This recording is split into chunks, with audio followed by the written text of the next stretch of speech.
Hello বন্ধুরা, আজকে আমি ক্লাসে যাচ্ছি। বাইক থেকে বেরিয়ে পড়েছি, এই যে আমি রেডিও হয়ে গেছি। আর বন্ধুরা বলাতে এটা কোন পুজোর সুতো। বন্ধুরা দাদা আমাকে ক্লাসে নিয়ে যাচ্ছে। তারপর হাঁটতে হাঁটতে দাদা আর আমি বাজারের দিকে চলে আসলাম। আর আজকে আমাদের বাজারটা দেখো কত সুন্দর লাগছে দেখতে। এখন আমি বাজারে হাঁটতে হাঁটতে চলে এসেছি আর অটো স্ট্যান্ডের এখানে যাচ্ছি। অটোতে করে বগুলার দিকে যাব।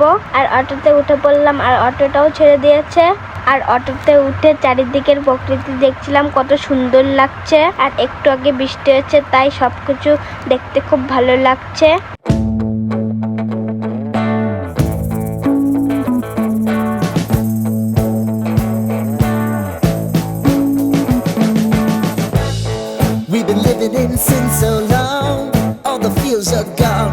আর চারিদিকের পরিবেশটা দেখতে দেখতে আমি রেলগেটের এখানে চলে এসেছি। আর কখন যে বগুড়া রেলগেটের এখানে চলে আসলাম আমি নিজেই বুঝতে পারছিলাম না, কারণ পরিবেশটা দেখতে খুব ভালো লাগছিল।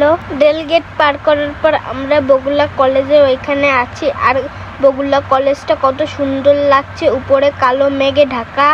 বন্ধুরা অটো থেকে নেমে পড়েছি। এখন আমরা যাচ্ছি ভাই ডান্সের ক্লাসের ওইদিকে। বন্ধুরা অটোর থেকে নামার পর টিপ টিপ করে বৃষ্টি পড়ছিল, ওই জন্য দাদা আর আমি ছাতা নিয়ে ছাতার তলে ছিলাম। কিন্তু হঠাৎ করে দেখতে পেলাম অনেক জোরে বৃষ্টি হচ্ছে, ওই জন্য আমরা এক জায়গায় দাঁড়িয়ে থাকলাম। আর আমি যেদিনকেই নাচের ক্লাসে আসি সেদিনকেই বন্ধুরা বৃষ্টি হতে হয়। বন্ধুরা নাচের ক্লাস শেষ করে এখন অটোতে বসে আছি বাড়ি যাওয়ার জন্য। আর আজকে তোমাদেরকে নাচটা দেখাতে পারলাম না, কারণ খুব বৃষ্টি হচ্ছিল। তাই এখন দাদা আর আমি অটোতে করে বাড়ি যাচ্ছি। টাটা, বাই বাই, নেক্সট ভিডিওতে দেখা হবে।